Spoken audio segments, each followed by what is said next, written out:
Entonces, ¿qué es un híbrido suave? ¿Es el tipo de híbrido que los blancos piden en un restaurante indio? No.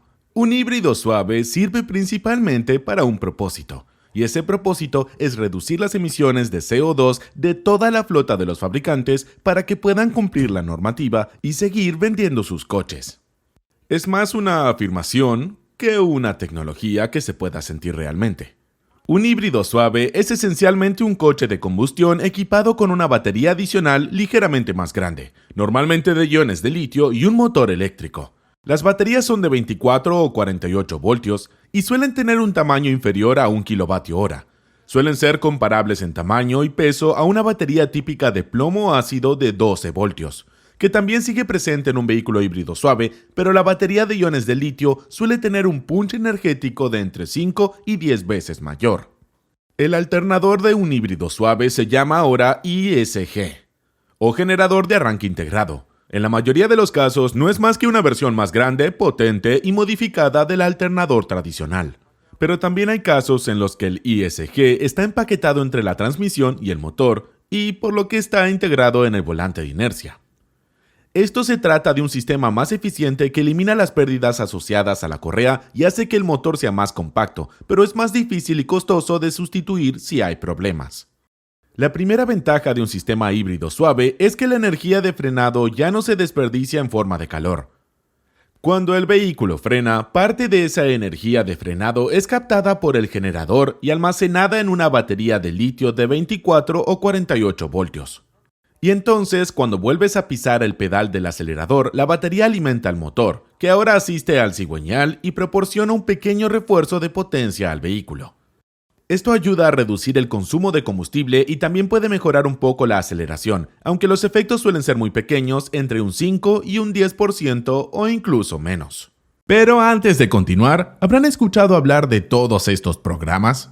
Bien, todos estos son programas CAD, diseño asistido por computadora. Y estoy seguro que los hayan usado habrán experimentado que empiezan a ir lentos, crashes que hacen que pierdas un proyecto, además de que normalmente solo una persona puede trabajar en un archivo a la vez. Y ahora les pregunto, ¿habrán oído escuchar de Onshape? Este software es un CAD y PDM, que de hecho fue creado por los mismos fundadores de SolidWorks. Tiene todas las funciones que esperas de un sistema CAD profesional, pero lo que realmente hace especial a Onshape es que al estar desarrollado en la nube, ofrece grandes ventajas como la colaboración simultánea, la ramificación y fusión al estilo Git y la compatibilidad con cualquier dispositivo. Así que ya saben, si quieren iniciar en el mundo del diseño por computadora o si ya son expertos del tema y quieren probar de forma muy sencilla todas las ventajas que ofrece Onshape, hagan clic en el enlace de la descripción y fijado en los comentarios. La otra ventaja de los híbridos suaves es que el generador de arranque integrado se encarga de la función Start-Stop, lo que reduce las vibraciones y hace que el rearranque sea más rápido y suave. En general, dado que el sistema eléctrico de un híbrido suave es mayor y más robusto, tienden a evitar algunas de las costosas reparaciones del sistema de Start-Stop que se producen en los vehículos de combustión que fuerzan todo el tiempo el motor de arranque basado en piñones. La última pequeña ventaja de un híbrido suave es que el sistema híbrido suave puede combinarse con un turbocompresor asistido eléctricamente o un compresor eléctrico para eliminar por completo el retardo del turbo. Entonces, ¿cuál es la diferencia entre un híbrido suave y un híbrido propiamente dicho, como por ejemplo un Toyota Prius? La diferencia es que en un híbrido suave, el sistema eléctrico es demasiado pequeño para poder mover el vehículo solo con energía eléctrica, lo que hace que el uso de la palabra híbrido en híbrido suave sea algo cuestionable. En general, un híbrido suave es una opción de bajo riesgo y bajo beneficio. Sigue siendo tan ligero como un vehículo de combustión. La experiencia de conducción es prácticamente la misma y por supuesto no hay ansiedad de autonomía ni dependencia de la infraestructura. Al mismo tiempo, puedes engañar a la gente que no sabe mucho de estas cosas haciéndoles creer que estás concienciado con el medio ambiente y conduces un híbrido, igual que te engañó el concesionario que te vendió el híbrido suave. El coste de compra sigue siendo asequible, pero tampoco hay grandes ahorros en términos de costes de funcionamiento porque el motor de combustión sigue teniendo que funcionar todo el tiempo. Veamos ahora algunos híbridos suaves destacados que ofrecen una buena combinación de valor de postventa y fiabilidad, y otros que es mejor evitar si te gustan las opciones financieras sensatas.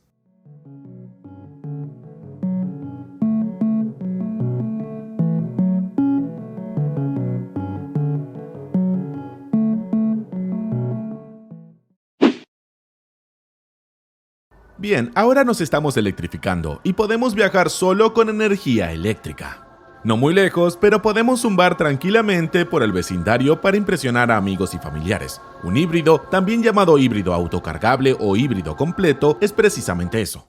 Un híbrido de combustión y electricidad que depende de estas dos fuentes de energía para funcionar, y que a menudo puede desplazarse solo con cualquiera de ellas, pero que al mismo tiempo no necesita enchufarse a la red eléctrica para recargarse. Si decimos que un híbrido suave típico tiene 48 voltios y de 0,5 a 1 kWh de capacidad de batería, entonces un híbrido típico tiene de 2 a 300 voltios y de 1 a 2,5 kWh de capacidad.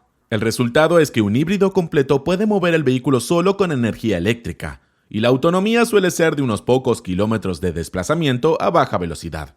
Además, el sistema eléctrico también se encarga de arrancar el motor y puede ofrecer un notable aumento de potencia cuando es necesario. Los híbridos pueden dividirse en dos categorías principales: híbridos en serie e híbridos en paralelo. En un verdadero híbrido en serie, el motor nunca está conectado a las ruedas y, por lo tanto, no puede accionarlas. En su lugar, solo actúa como generador, utilizando su rotación para producir electricidad que luego se utiliza para cargar las baterías y o accionar el motor eléctrico. Los verdaderos híbridos de serie son muy raros en el mercado y el único híbrido en serie no enchufable disponible en la actualidad que pueda recordar son los vehículos Nissan e-Power. El principal argumento de venta de un híbrido en serie es que al actuar como generador, el motor no necesita funcionar en un amplio rango de RPM. En lugar de eso, siempre puede funcionar a un régimen específico de revoluciones donde es más eficiente. Nissan afirma que sus motores e-Power tienen una eficiencia térmica constante del 50%. Y como el motor nunca tiene que mover las ruedas, no se necesita una transmisión compleja.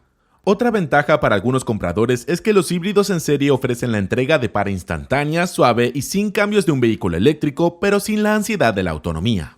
Un argumento en contra de los híbridos en serie es que cuando las baterías están cargadas y se conduce, el motor y el depósito de combustible no son más que un peso muerto que reduce la eficiencia. ¿Por qué no utilizar todo ese espacio para añadir más baterías y crear un vehículo eléctrico de batería con más potencia y autonomía, y de paso deshacerse del mantenimiento de un motor de combustión? Por tanto, que un híbrido de serie sea una idea brillante o estúpida depende totalmente de la perspectiva.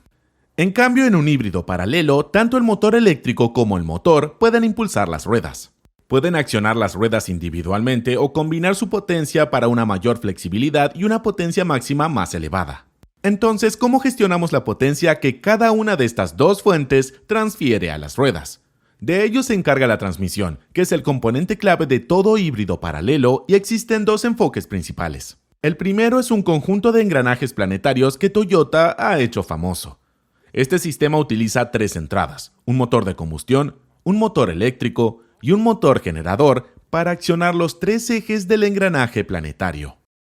El resultado es un triunfo de la ingeniería mecánica y un sistema muy elegante y fiable, pero también muy flexible, capaz de funcionar de muchas formas distintas. Los únicos inconvenientes son que necesitamos dos motores eléctricos y que no da sensación de deportividad. El sistema se comporta como una CVT, que en realidad lo es, por lo que no hay puntos de cambio y el régimen del motor parece desconectado de la velocidad del vehículo.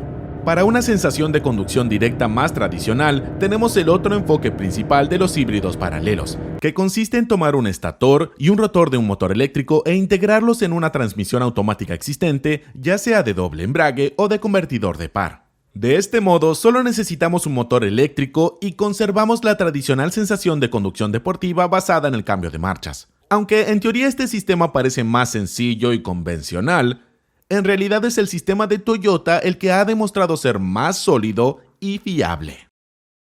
En general, los híbridos son más adecuados para alguien que quiera reducir sus costes de funcionamiento, pero que al mismo tiempo no tenga acceso a recarga en casa o en el trabajo. El ahorro será mayor cuanto más paradas y arranques hagas en el trabajo urbano, porque aquí es donde el motor puede estar apagado la mayor parte del tiempo, hay mucho movimiento a baja velocidad que puede hacerse solo con energía eléctrica y hay mucho frenado para recargar la batería. Cuando se trata de conducir por autopista, los híbridos tienden a ser menos impresionantes porque suelen estar equipados con motores de ciclo Atkinson o Miller, algo letárgicos que dependen de la asistencia eléctrica para parecer más vivos de lo que realmente son. Y durante la conducción prolongada en autopista no hay mucho frenado, por lo que las baterías se agotan rápidamente, dejándote con un motor económico poco impresionante que va a luchar para progresar. Si te gusta hacer viajes largos por autopista y quieres mantener velocidades impresionantes durante periodos prolongados de tiempo y quieres tener una autonomía increíble con un ahorro de combustible impresionante, entonces un Diesel 6 en línea de Alemania sigue siendo tu mejor opción. Debido a que contienen más tecnología y componentes, los híbridos tienden a tener un coste de adquisición más elevado que los de combustión o los híbridos suaves, pero al mismo tiempo conservan su valor mejor que cualquier otro tipo de vehículo, ya que son independientes de la infraestructura de recarga, al mismo tiempo que reducen los costes de funcionamiento. Veamos algunos coches destacados por su valor de reventa y fiabilidad de los híbridos y algunos fracasos.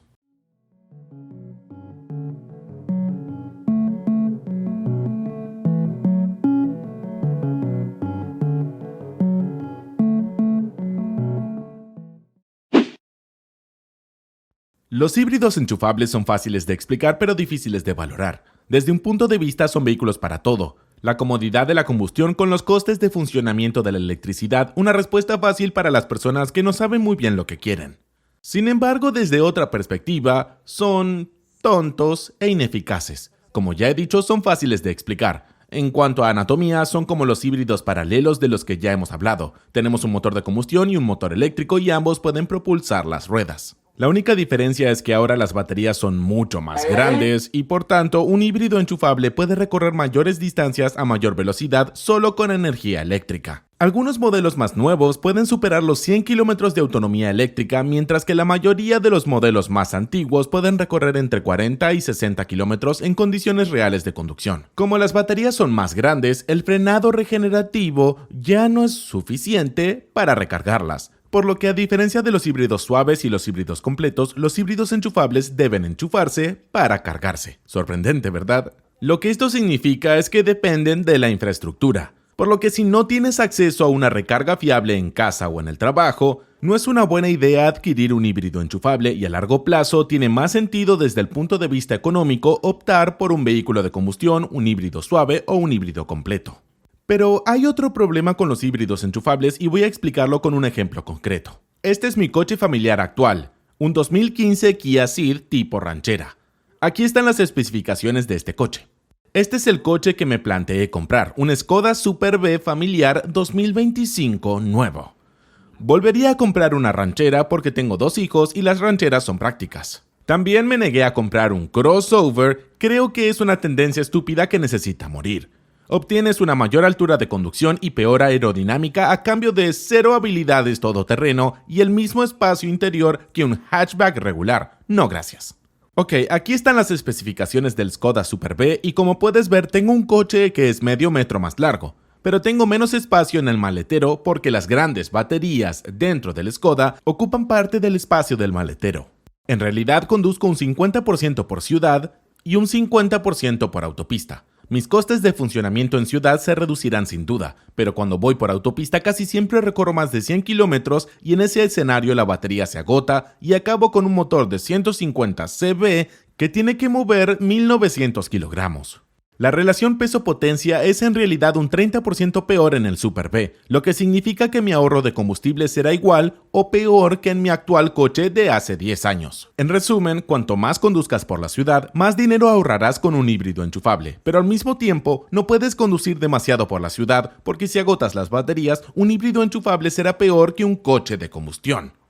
Otra cosa que resulta molesta es que cuando se conduce solo con energía eléctrica, lo ideal es mantener el depósito de combustible casi vacío y repostar solo antes de un viaje más largo para ser realmente eficiente. Por supuesto, no es conveniente y es más fácil decirlo que hacerlo. Y otro inconveniente es que los híbridos enchufables no mantienen su valor tan bien como los híbridos normales porque dependen de la infraestructura. Así que no son adecuados para todo el mundo y la evolución de la tecnología de las baterías puede hacer que los modelos más antiguos se queden obsoletos más rápidamente porque la autonomía de los eléctricos parece aumentar entre un 30 y un 40% de una generación a otra. En general, no creo que los híbridos enchufables sean tan estúpidos como parece por mi simplificación. Son realmente el único tipo de vehículo que le ofrece dos trenes motrices en uno. Son excepcionalmente versátiles y pueden adaptarse a una amplia gama de circunstancias. Y si eres un fanático de la eficiencia, también puede ser divertido planificar tus desplazamientos diarios y tus tareas y viajes por carretera en función de las capacidades de tu sistema de propulsión híbrido enchufable, e incluso si planificas mal, no te quedarás tirado porque no hay ansiedad de autonomía real, sino que simplemente pagas una pequeña penalización por eficiencia. Veamos ahora algunos híbridos enchufables.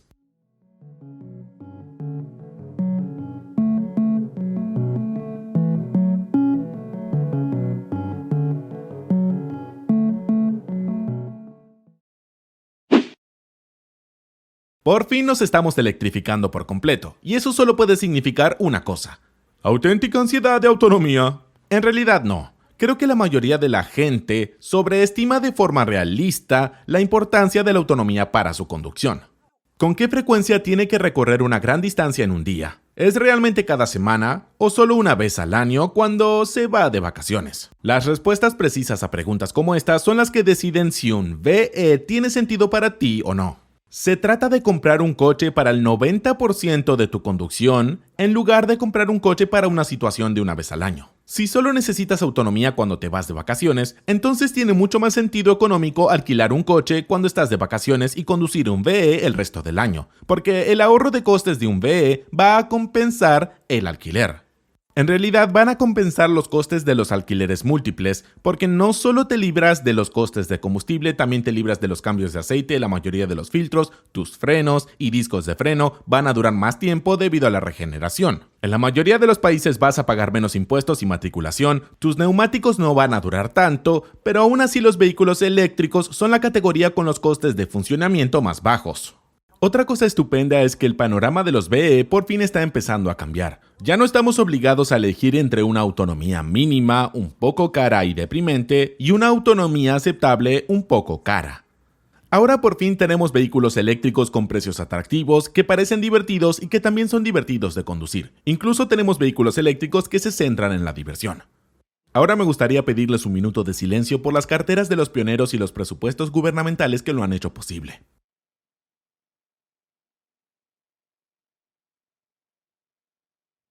Por supuesto, al ser totalmente eléctricos, los VE dependen totalmente de la infraestructura. Así que obviamente es una mala idea comprar uno si no puedes cargarlo en casa o en el trabajo de forma regular. También es importante conocer la infraestructura local, la de tu ciudad, país o región. El año pasado viajé con mi familia de vacaciones al sur de Portugal, a la región de Algarve, y por el camino hicimos una parada para repostar. Era una gasolinera muy bonita, tenía 4 postes de carga y los 4 estaban ocupados por VE, y luego había otra fila de 9 VEs más esperando para cargar, y era agosto. Imagínate esperar durante horas en pleno verano, con el aire acondicionado de un VE, y 2 niños hambrientos y cansados en la parte de atrás. No sé para ti, pero para mí eso es un escenario infernal. Nunca me sentí más poderoso y privilegiado sosteniendo el mango de un surtidor en la mano mientras repostaba mi irrelevante Kia de 10 años. Todos los padres del corredor de la muerte de Leve me miraban, una lágrima rodando por su mejilla mientras entregaban un iPad que emitía putrefacción cerebral a sus hijos para que se callaran de una vez. Por supuesto estoy exagerando un poco, no eran 9, eran solo 6 coches esperando para cargar. Lo que intento decir es que la infraestructura es importante y estoy seguro de que hay lugares mejores y peores que Portugal en este sentido, pero es algo sobre lo que hay que informarse antes de comprometerse. Así que, de acuerdo, no son los mejores vehículos para las vacaciones y si realmente haces viajes espontáneos de larga distancia por carretera todo el tiempo, un VE podría hacerte sentir limitado.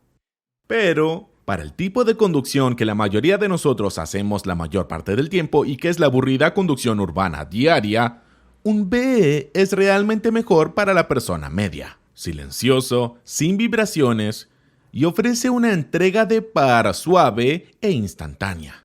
Si un coche eléctrico se adapta a tu estilo de vida e infraestructura, el único inconveniente real es la despreciación. Mucha gente sigue siendo escéptica con respecto a la tecnología y la tecnología en sí sigue evolucionando, por lo que existe el riesgo de que un modelo se quede obsoleto más rápidamente y también todo el mundo está preocupado por la duración de la batería. Así que cuanto más conduzcas tu VE, más dinero te ahorrará, pero al mismo tiempo, cuanto más lo conduzcas, más valor perderá exponencialmente. Porque todo el mundo está preocupado por la duración de la batería. Así que lo que tiene más sentido desde el punto de vista financiero es comprar un VE de segunda mano con un kilometraje mínimo y conducirlo hasta que la capacidad de la batería se reduzca drásticamente y el VE no valga casi nada. Dependiendo de tu suerte, tu clima y el modelo que elijas, tardarás entre 15 y 25 años. Pero si llegas al final de los 25 años, un VE te va a ahorrar 34.750 euros respecto a un coche solo de combustión. Prácticamente se va a amortizar y no incluí que redujera costes de impuestos y matriculación en ese cálculo. Pero imagina pulsar un botón para los intermitentes durante 25 años. Ahora algunos destacados EV.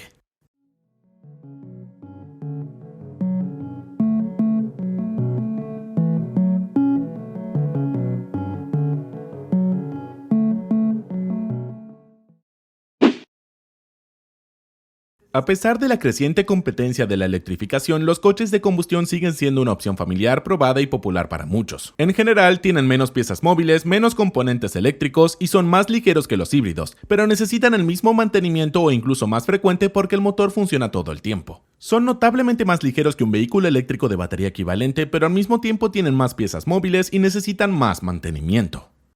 En los Estados Unidos son en general más abundantes y la mayoría de los compradores siguen considerándolos la opción por defecto, mientras que en Europa suelen ocupar los puestos más bajos y más altos de la gama de precios y todo lo demás por el medio siendo híbridos. Una tendencia más preocupante es la disminución de la fiabilidad a largo plazo de los motores. Esto ocurre porque los fabricantes se ven obligados a fabricar motores cada vez más limpios, lo que se traduce en sistemas de emisiones cada vez más numerosos y complejos.